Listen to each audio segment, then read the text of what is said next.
최근 몇 년 안에 제일 크게 한 그런 것 같습니다. 우리 청년들이 좀 더 숫자가 더 있습니다. 저희 카톡방에만 최소 21명이 카톡방에 있고요. 근데 오늘 이제 못 나온 우리 청년들도 사실 이제 많이 있습니다. 청년들이 부담스러워하는 것 중에 하나가 이제 오랜만에 보면 이제 물어보시는 게 학교는 어디 갔느냐, 뭐 취업은 했느냐, 뭐 합격했느냐 이렇게 물어보시잖아요. 근데 관심이고 사랑인데 한 분만 물어보시는 게 아니라 이것도 물어보시고 또 우리가 이제 기억력이 또 깜박깜박 해가지고 만났을 때 물어보고 이따가 밥 먹고 또 물어보고 그래가지고 아이들이 사실 많이 부담스러워하기도 하는 이제 그런 때인 것 같습니다.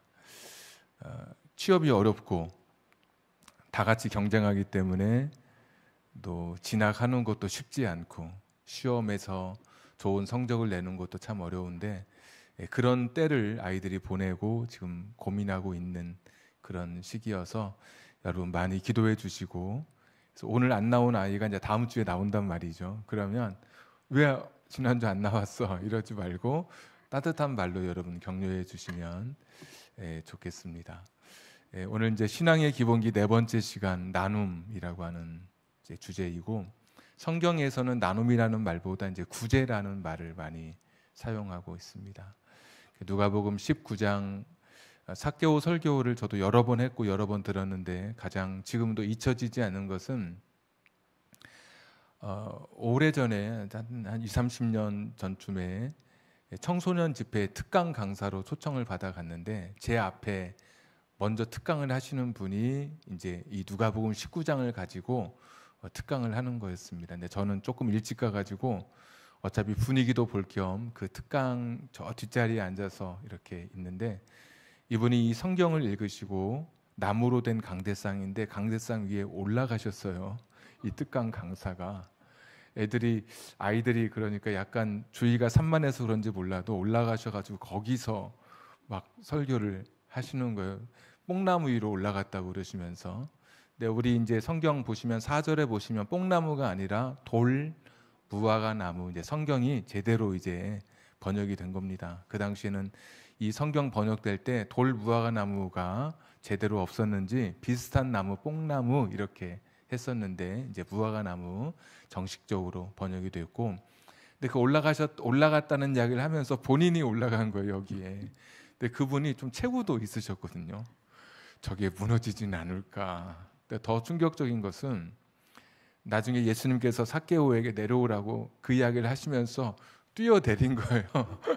그래서 얼마나 그게 큰 충격인지. 근데 저 뒤에 앉아 있는 제가 또 굉장히 큰 부담을 갖게 되겠죠. 야, 내가 하려면 내가 어느 정도 충격을 줘야 될까? 애들이 물구나무를 서야 되나? 뭐 이런 고민도 하고 그랬던 기억이 있는 본문입니다. 그런데 이 본문은 사실 진짜 충격적인 본문입니다. 예수님께서 삭개오 집에 들어갔을 때 7절에 보시면 사람들이 죄인의 집에 들어갔다 이렇게 말씀하십니다. 삭개오는 여리고에 사는 동네 사람들이 죄인이다 이렇게 부르게 된 거죠. 좀 배경을 살펴보자면 2절에 보시면 세리장이었고 부자라고 소개하는데 그 당시에 세리는 지금처럼 세금을 징수하는 그런 역할을 하고 있는데 공무원이 아니라 노마로부터, 그 당시에 유대 땅을 다스리는 노마로부터 한 지역의 세금 징수권을 입찰을 통해서 얻게 됩니다. 그러니까 내가 뭐 가령 창 1동이다 그러면 창 1동에 1,000만 원, 어떤 사람은 1,100만 원, 1,200만 원을 써내면 가장 높은 사람에게 세금 징수권을 줘서 세금을 걷게 합니다. 그러면 세리가 내가 투자한 돈만 그렇게 건지려고 그렇게 입찰을 하는 사람이 없죠. 세금을 매기는 것은 내가 알아서 하면 됩니다. 내 몫입니다. 그때부터는. 그러니까 과도하게 세금을 매기게 되죠. 악랄하게 세금을 매기게 돼서 사람들이 하는 말이 네가 진짜 하나님 믿는 사람이면 너는 이렇게 못할 거다. 네가 정말 양심이 있으면 우리한테 이렇게 못할 거다. 그런데 부여받은 권력을 가지고 세금을 과도하게 징수해서 사람들의 재산을 수탈, 빼앗고 이렇게 되다 보니까 사람들이 죄인이라고 이제 부르게 되고, 여기서 큰 부자라고 하는 것은 그가 얼마나 더 강하고 더 악독하게 세금을 걷었는지를 보여주는 그러한 상징적인 단어라고 할 수 있습니다.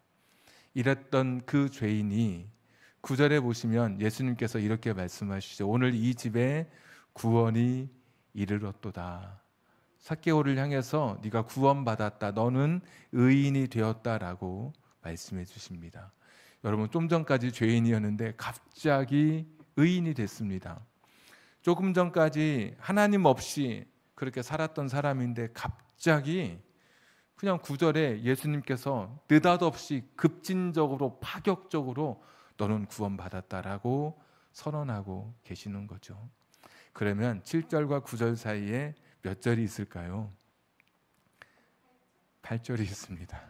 대답을 빨리 해주셔야 되는데 이 정도는 어렵지 않아서 8절에 보시면 삭개오가 이렇게 고백하죠. 내 재산의 절반을 가난한 사람들에게 나누어 주겠습니다. 그리고 내가 예전에 성경의 토색, 내가 누구 것을 속여서 빼앗은 것이 있다면, 원래 이게 전문이잖아요. 빼앗는 거, 속여서 빼앗는 거, 그것이 있다면 내가 4배로 갚아주겠습니다. 율법에 보면 5분의 1, 20%만 더 얹어서 주면 되는데, 이 사람은 자기가 잘못한 것이 있으면 4배를 갚겠다, 400%로 내가 변상을 하겠습니다 라는 그런 고백을 하게 됩니다. 근데 예수님이 그 고백을 듣자마자 중간에 생략한 그런 부분도 분명히 있겠지만, 오늘 이 고백이 끝나자마자 예수님께서 즉시로 오늘 이 집에 구원이 임했다라고 말씀해 주시는 거예요. 삭개오가 내가 나중에 하겠다는 게 아니고, 8절은 다 현재형인데 NIV라고 하는 영어 성경에 보면 here and now, 지금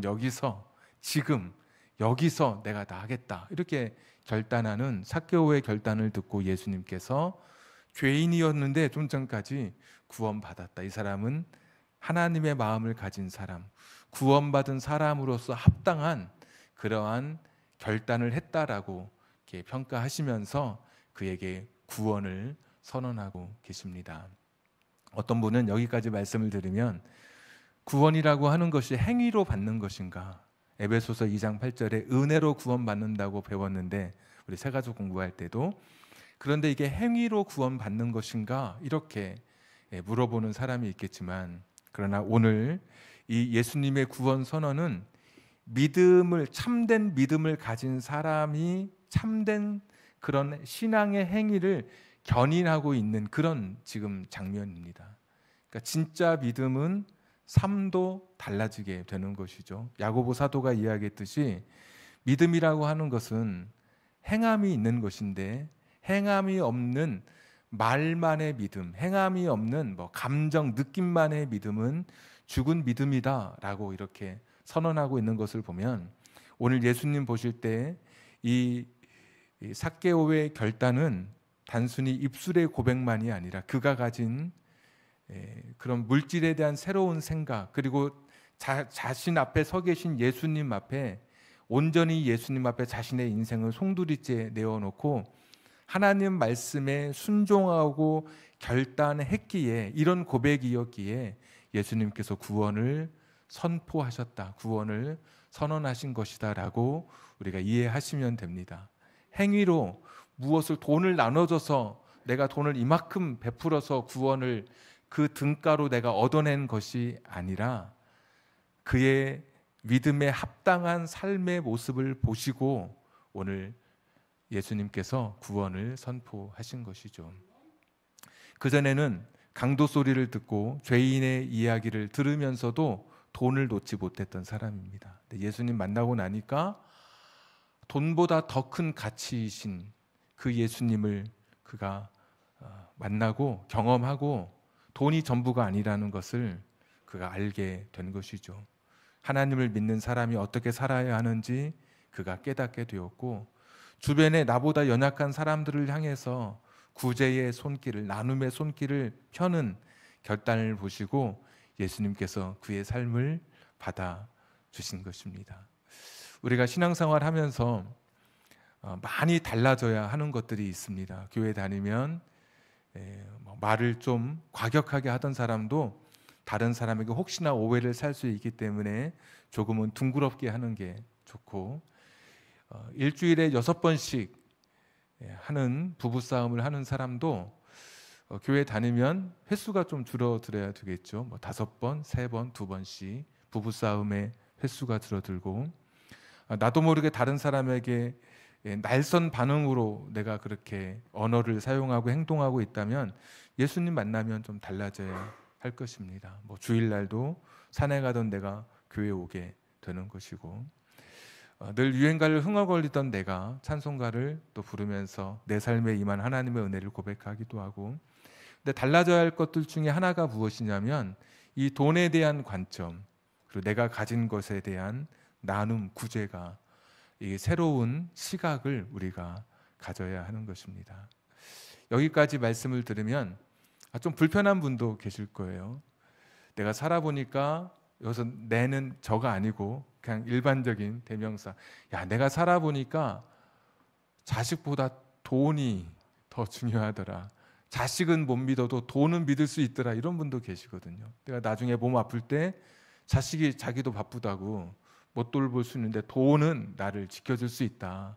이렇게 말씀하시면서 돈이 얼마나 중요한 것인지 목사님 잘 모르시나 본데 이렇게 말씀하는 분도 계실 것이고, 내가 가진 것으로 뭘 누굴 나누기는 내가 그렇게 넉넉하지 않다라고 말씀하는 분도 계실 텐데, 성경은 의외로 우리에게 이 나눔, 구제에 대한 이야기를 우리가 생각하는 것만큼 훨씬 더 과도하게 성경에 말씀하고 있습니다. 약자에 대한 배려로 성경 곳곳에 가득 차 있습니다. 그런데도 우리가 이런 말씀을 들을 때는 좀 불편하죠. 뭘 자꾸 내 걸 나누라고 하나 그러는데, 진짜 이 성경을 읽으면서 이 누가복음 19장의 말씀을 읽으면서 불편했을 사람 한 사람이 있습니다. 누가복음의 수신자는 1장에 보시면 데오빌로라고 하는 로마의 관리였습니다. 그래서 데오빌로 각하에게 이 편지를 쓰면서 우리가 예수님에 대해서 보고 듣고 알았던, 함께 있었던 우리가 이제 데오빌로 각하가 예수님에 대해서 더 많이 알고 싶어 하는 것을 우리가 알고 있기 때문에 그 알고 있는 것을 더 잘 알게 하려고 이 편지를 쓰게 됐다. 그러면서 누가복음을 쓰고 있습니다. 로마의 관리였던 데오빌로 각하가 지금 이 누가복음을 읽고 있는 겁니다. 첫 번째 수신자가 되어서 말씀을 참 재밌게 읽었겠죠. 아, 예수님이 이런 분이시구나. 내가 하나님 나라에 들어갈 때 이런 삶을 결단해야 되겠구나. 우리가 말씀을 듣고 은혜 받듯이 데오빌로 각하도 말씀을 읽으면서 많은 은혜를 받았을 것입니다. 그런데 좀 당황하는 부분도 분명 있었을 거예요. 누가복음 12장에 보시면 잘 아는 어리석은 부자 이야기 나옵니다. 부자가 창고를 또 짓고 하면서 내가 여러 해 동안 쓰고 먹어도 남는 그런 물질을 모았으니까 내 영혼아 이제 편하게 즐기고 쓰고 먹자라고 할 때 하나님께서 그 부자를 향해서 어리석다라는 말씀을 해주고 계시죠. 그런데 부자는 어리석은 게 당시에 아니거든요.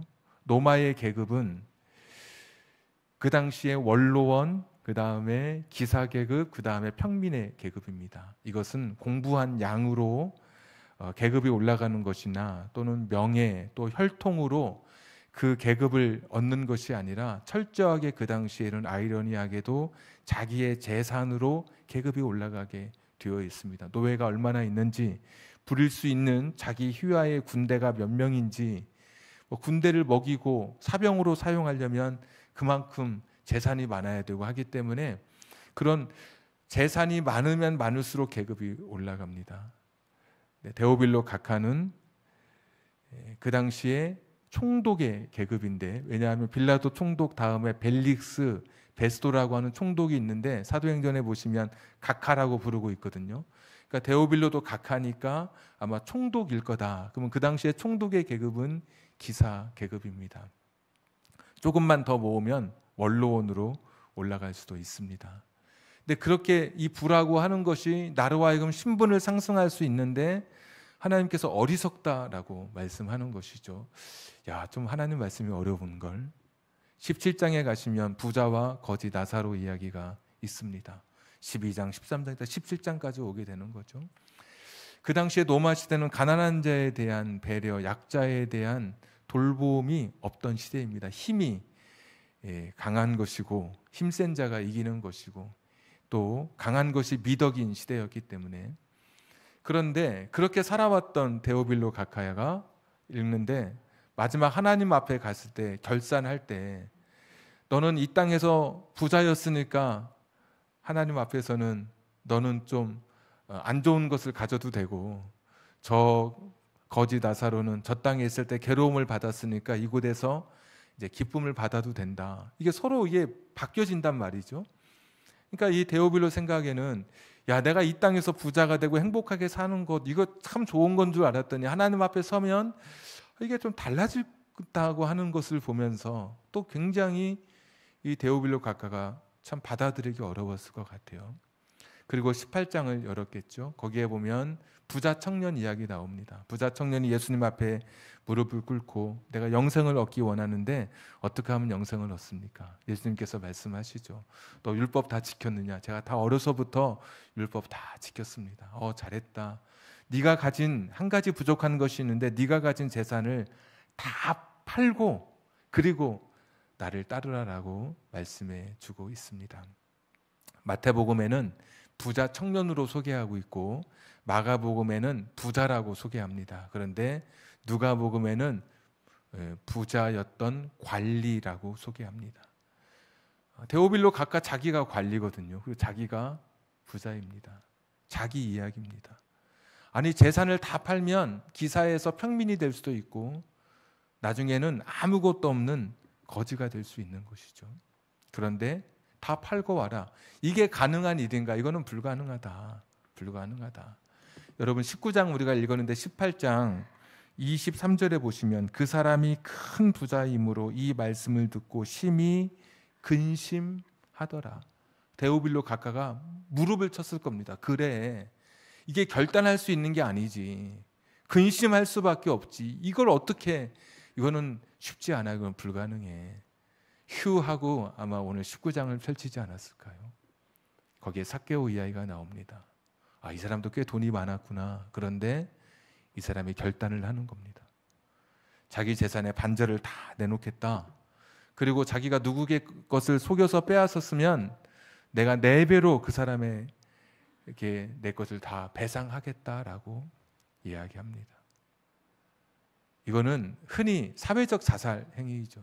자기가 가진 모든 것을 다 내려놓는 이런 행위. 이것은 자기 것을 포기하고 자기가 완전히 기사에서 평민으로 그 다음에 알거지가 될 수 있는 그런 상황이잖아요.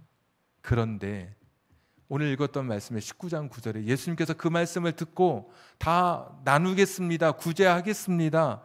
연약한 사람에게 베풀겠습니다라고 말씀 드릴 때 예수님께서 그 말씀을 딱 듣고 오늘 이 집의 구원이 이르렀다라고 말씀하고 계신 것이죠. 삭개오는 이 결단했고 이것을 읽었던 데오빌로 각하는 이 말씀을 읽으면서 엄청난 번민에 휩싸였을 것입니다. 내가 예수님 믿고 구원받고 하나님 나라에 가서 영원한 하나님 나라의 영생에 참여하기를 원하는 내가 지금 이 글을 읽고 있는 나에게 구원이라고 하는 것이 무엇인지, 신앙생활이라고 하는 것이 무엇인지, 예수님을 따른다고 하는 것이 무엇인지 점점 12장, 17장, 18장 조여오더니 19장에서 그냥 삭개오가 폭탄을 터뜨리고 마는 거죠. 그냥 내가 다 내어놓겠습니다. 예수님께서 오늘 이 집에 구원이 이르렀다. 너야말로 구원받은 사람이다라고 말씀해 주고 계시는 것이죠. 교회 다니면 바뀌어야 된다고 말씀드렸는데 바뀌어야 될 것 중에 하나가 이 나눔, 이 구제입니다. 어린아이하고만 부딪혀도 성인도 충격이 있습니다. 자전거랑만 부딪혀도 사람이 다칩니다. 천지를 창조하신 하나님과 내가 인격적으로 조우하고 내가 그분을 진정으로 내가 그분을 나의 삶에 맞이하였다면, 예수님이 내 안에, 내가 예수님 안에 같이 이렇게 만나는 이런 결합이 있었다면, 부딪힘이 있었다면 우리 인생은 달라질 수밖에 없는 것이죠.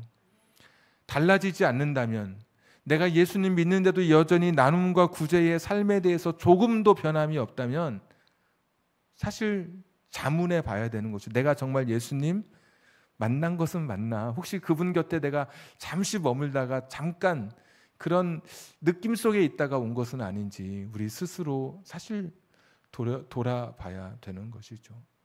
어린아이하고만 부딪혀도 충격이 있는데, 내가 창조주 하나님, 예수님과 만났는데도 불구하고 내 삶에 변화가 없다는 것은 어떻게 설명할 수 있을까? 성경은 계속해서 가난한 자에 대한 배려, 나눔을 말씀하십니다.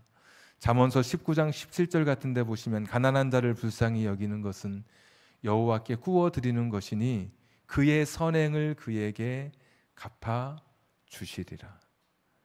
내가 하나님께 돈을 구워 드린다니까요. 가난한 자를 불쌍히 여겨서 현대어로 나눔, 성경의 용어로 구제를 하면 여호와께 구워 드리는 것이니, 하나님께서 내가 너에게 빚을 졌다, 하나님께 우리가 빚을 내어 드리는 거예요. 내가 그의 선행을 그에게 갚아 주시리라. 소돔과 고모라의 멸망에 대해서 이야기할 때 서울시청 앞에 가면 동성애에 이렇게 푯말을 들고 소돔과 고모라의 멸망을 이야기하지만, 우리 하나님 말씀 한번, 에스겔서 18장 말씀 한번 보여주시죠. 16장 49절 말씀 한번 우리 한번 읽겠습니다. 시작. 내 아우 소돔의 죄악은 이러하니 그와 그의 딸들에게 교만함과 음식물의 풍족함과 태평함이 있음이요, 또 그가 가난하고 궁핍한 자를 도와주지 아니하며 50절 거만하여 가증한 일을 내 앞에서 행하였음이라. 그러므로 내가 보고 곧 그들을 없이하였느니라. 아멘. 다시 49절 한번 보여주시면, 음식물이 풍족하고 태평하고, 나는 먹을 것도 많고 한 잔 커피를 여유롭게 창가에 기대어서 커피 향기를 맡으면서 마시기도 하고 좋은 음식을 찾아다니기도 하고, 그런데 가난하고 궁핍한 자를 도와주지 않아서 소돔을 멸망시켰다라고 말씀하고 있는 것입니다. 그러니까 우리가 그렇게 핏대를 높이는 그 동성애만큼이나 가난한 자를 불쌍히 여기지 않는 이 죄를 하나님께서 엄격하게 말씀하고 계십니다. 같은 하늘 아래에 있는데 지구 한편에서는 배불러서 죽고 또 한편에서는 먹을 것이 없어서 죽습니다. 이게 그 자료마다 좀 달라서 확실한 것은 잘 모르겠는데, 어떤 자료에는 3초마다 한 명씩, 또 어떤 자료는 7초마다 한 명씩 사람들이 먹지 못해서 기아로 죽거나 기아로 인해서 생긴 질병 때문에 사람이 죽는다고 합니다. 같은 하늘 아래 지금 3초 또는 7초에 한 명씩 죽어가고 있는 같은 이 시대를 지금 살아가고 있습니다. 오늘 나의 나눔과 나의 구제가 어디로 향하여야 될 것인지, 움켜진 손은 신앙의 영성, 믿음의 삶이 아니고 타인을 향해서 열려진 이 손, 내미는 손이 진정한 믿음의 삶이 되는 것이죠. 하나님은 우리를 부유한 삶으로 부르지 않고 우리를 거룩한 삶으로 불러주셨습니다. 세상과 다른 거룩한 삶을 살면서 나의 부를 세상과 나누며 살아가는 것이 하나님의 뜻인 것이죠. 사람들은 욕망의 크기를 정해놓고 거기에 돈을 맞추려고 합니다. 그러니까 고통스럽고 힘들죠. 돈의 크기에, 내가 가진 돈의 크기에 내 욕망을 줄여가는 것입니다. 여분이 있다면 그 여분의 돈을 또 누군가와 나누며 살아가는 것입니다. 필수품을 사지 말라는 말씀이 아니라 사치품을 좀 멀리하면서, 그래서 영성 중에 심플의 영성, 단순의 영성이 있습니다. 소박, 조촐, 단순. 뭐가 많으면 사실은 복잡합니다. 집에 옷이 많으면 그래도 입을 옷이 없으시겠지만 어디 가실 때 이 옷 입을까 저 옷 입을까 막 고민이 있지만 한 두 벌 정도 옷 있으면 고민할 게 없습니다. 그중에 깨끗한 옷 입으면 되는 것입니다. 어떤 분은 전자기기가 많은 분이 있습니다. 핸드폰을 많이 바꿔가지고 이것도 바꾸고 저것도 바꾸고 나중에 거기에 맞는 충전기가 무엇인지 몰라가지고 되게 고민하는 분 있습니다. 하나 있으면 그냥 아주 사실 단순하거든요. 영성은 단순의 영성, 소박의 영성, 그걸 통해서 누군가에게 베풀고 나누는 것이야말로 우리가 2025년을 살아가면서 내 신앙의 기본기에 또 하나 우리 스스로 확인해야 하는 것입니다. 빌 게이츠라고 하는 컴퓨터를 이렇게 돌아가게 하는 운영체제를 만든 사람이 있습니다. 근데 그 사람은 지금까지 47조를 사람들에게 구제하고 나누었다고 이야기합니다. 근데 별로 47조가 실감이 나지 않으신데 거의 한 30여 년 가까이 하루에 얼마씩이냐면 하루에 50억씩 이 사람이 구제하고 나누었습니다.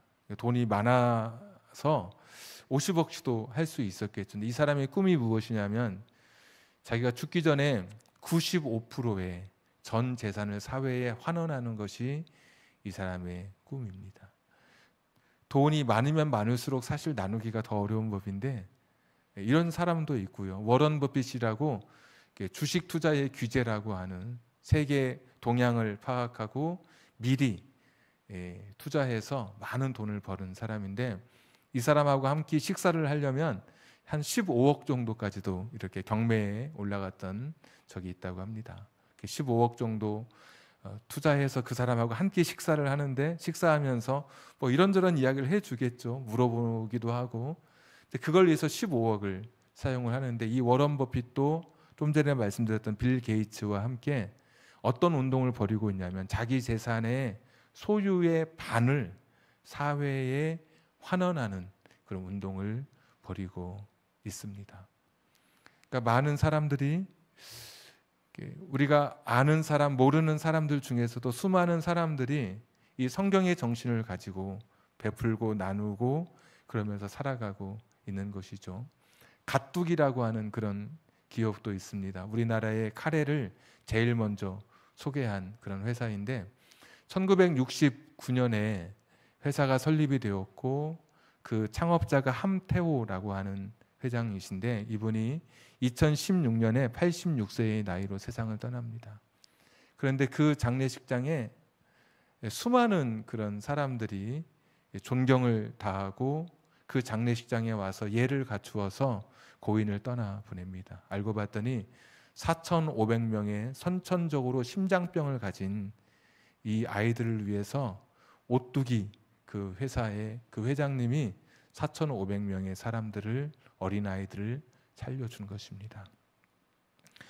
이 회사는 그 상속세를 낼 때 50%를 내는데 우리나라에서 보기 드물게 50%의 상속세를 내서 그 자식이 그 뒤를 이어받게 된 아주 모범적인 회사이고 이 회사 같은 경우는 거의 비정규직이 없다고 이야기하고 그리고 이 회사의 그 경영 방침 중에 하나가 또 유전자에 변형된 그런 식물을 또 사용하지 않고 하면서 뭐 카레도 만들고 라면도 만들고 케첩도 하고 스프도 만들면서 우리 곁에 지금도 가까이 있습니다. 근데 그런 회사가 있는가 하면 아버지로부터 10조 원을 물려받았지만 합병하고 뭐 쪼개기 하면서 무슨 여러 가지 법 기술을 동원해서 16억만 소득세를 내고 그 아버지의 회사를 물려받은 또 다른 기업도 우리나라에 있습니다. 얼마 전에 재판이 끝난 것 같긴 한데 사실 굉장히 비교되는 것이죠. 우리가 어떤 사람으로 하나님 앞에 설 것인지 내가 가진 것을 움켜쥐다가 움켜쥔 채 하나님 앞에 설 것인지 아니면 오늘 성경에서 우리에게 계속 말씀하고 있는 이웃을 향한 배려, 나눔, 구제 이것의 삶을 실천하다가 하나님 앞에 설 것인지 오늘 사실 우리가 이 고민 앞에 서게 되는 것이죠. 우리와 같은 고민을 계속했을 데오빌로의 이야기를 소개하면서 오늘 말씀을 마치도록 하겠습니다. 우리 성경 한번 보여주십시오. 누가복음 12장 20절 말씀. 데오빌로가 근심하며 고민하며 읽었을 말씀입니다. 시작. 하나님은 이르시되 어리석은 자여 오늘 밤에 내 영혼을 도로 찾으리니 그러면 내 준비한 것이 누구의 것이 되겠느냐 하셨으니 21절. 자기를 위하여 재물을 쌓아두고 하나님께 대하여 부요하지 못한 자가 이와 같으니라. 아멘. 어리석은 사람이다. 자기를 위해서 재물을 쌓아둔 사람을 가리켜서 어리석은 사람이고 하나님께 대하여 오히려 가난한 사람이다. 이 말씀을 읽으면서 당시의 부자였던 데오빌로도 고민했을 것입니다. 한 구절 더 12장 33절 말씀 시작.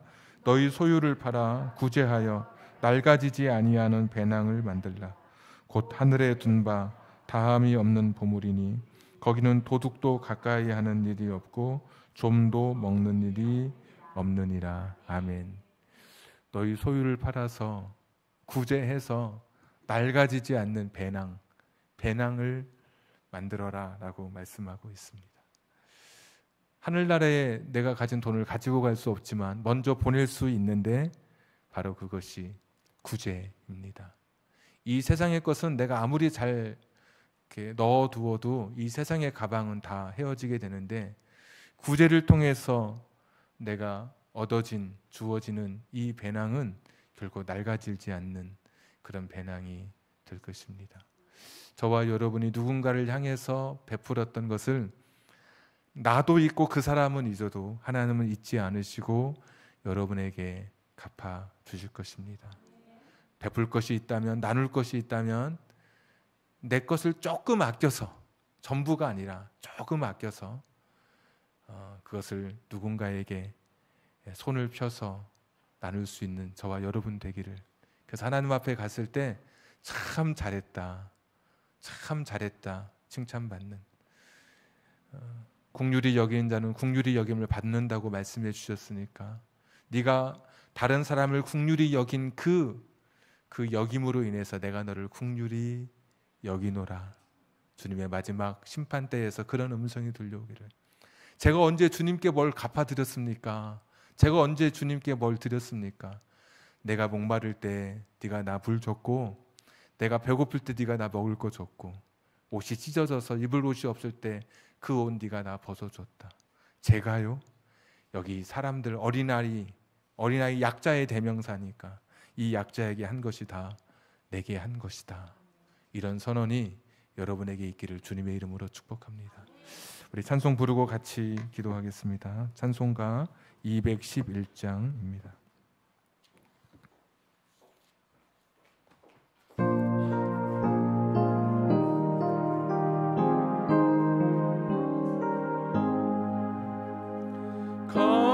값비싼 향유를 주께 드리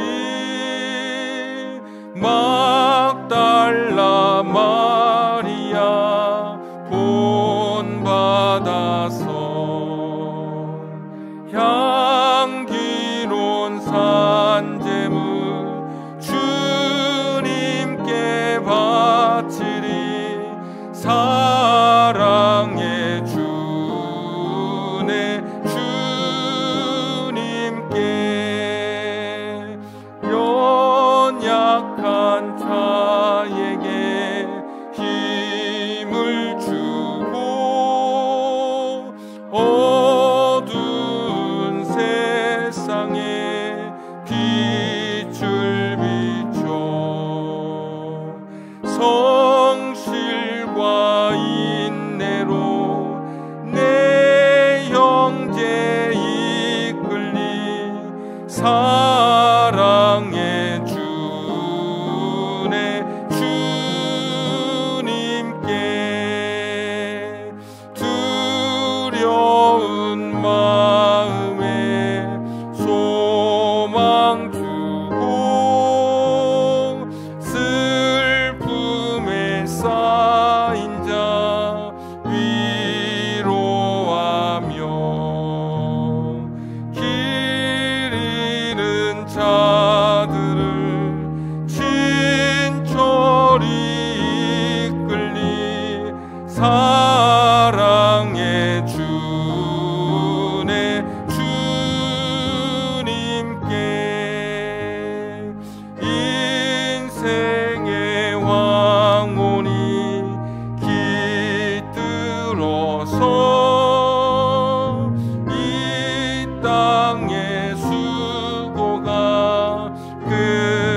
만날 때에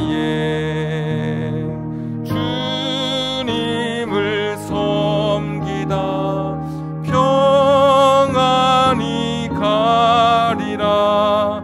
사랑의 주네 주. 우리 2절만 한 번 더 하겠습니다. 연약한 자 힘을 주고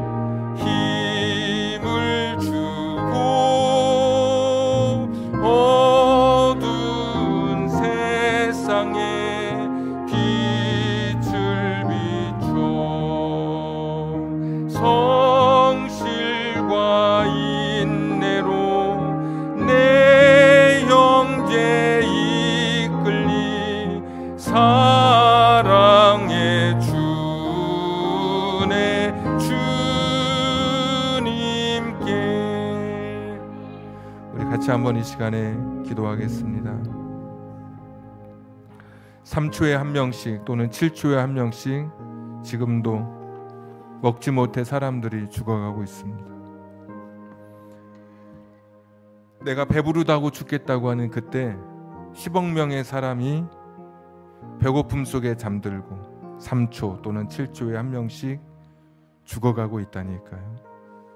같은 하늘 아래에서 이 시간에 지금도 벌어지고 있는 일입니다. 저는 그런 생각 해봅니다. 하나님 제게 복을 주십시오. 물질을 주십시오. 이렇게 기도할 때 아버지 하나님은 어떤 마음을 가지실까? 자식이 10명이 있다면 부모가 볼 때 자식이 다 잘 살기를 바라죠. 행복하기를 바랍니다. 막내가 되게 어렵게 사는데 큰아이가 매일같이 해외여행 다니면 부모 마음이 그 막내, 가장 어렵게 사는 막내에게 마음이 쓰일 수밖에 없습니다. 우리의 아버지 되신 하나님께서 하늘에서 이 땅을 바라보고 계십니다. 저기는 죽도 없고 먹을 것이 없어서 죽어가고 있는데 이쪽 아시아에 있는 어떤 한 땅에서는 사람들이 돈을 더 달라고, 더 많은 물질 달라고 기도한단 말이죠. 하나님은 그 기도를 보시면서 어떤 마음을 가지실까? 물론 우리 기도 들으시는 분이시지만 이렇게 말씀하실 것 같아요. 야, 내 마음은 좀 알아줘라. 누군가를 향해서 나눔과 구제가 있는 우리가 되게 해달라고 한 1, 2분만 같이 기도하겠습니다. 전능하시고 자비로우신 아버지 하나님 아버지, 오늘도 이 말씀을 가지고 살아갑니다. 하나님, 구제하며 베풀며 살아가게 해 주시옵소서. 나누며 살아가게 하여 주시옵소서. 베풀며 살게 해 주시옵소서. 여호와 자비로우신 아버지 하나님, 내가 나의 물질이 필요한 사람이 어디 있습니까? 내게 필요한 것이 어디에 있습니까? 나의 것을 나눠야 될 사람이 어디 있습니까? 하나님 말씀 앞에 서게 해 주시옵소서.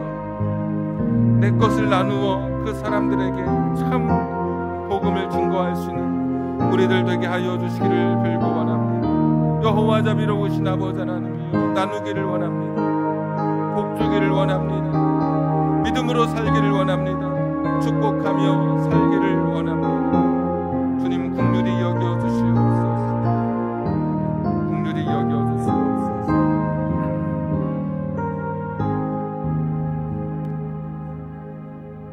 이제는 우리 구주 예수 그리스도의 은혜와 하나님 아버지의 극진하신 사랑하심과 성령님 감동 감화 내주 충만하심이 삭개오처럼 결단하여 나눔과 구제의 삶으로 내 믿음의 참된 신앙의 표지를 세상에 드러내며 살기를 결단하는 우리 사랑하는 성도님들 위해, 저들의 가정과 직장과 사업장과 환경과 인생의 꿈, 선물로 주신 자녀들 위해, 그리고 지금도 기아에 허덕이는, 지금도 죽음의 기로에 서 있는 불쌍한 영혼들 전체 위에 지금부터 영원까지 함께 하시기를 간절히 축원하옵나이다. 아멘.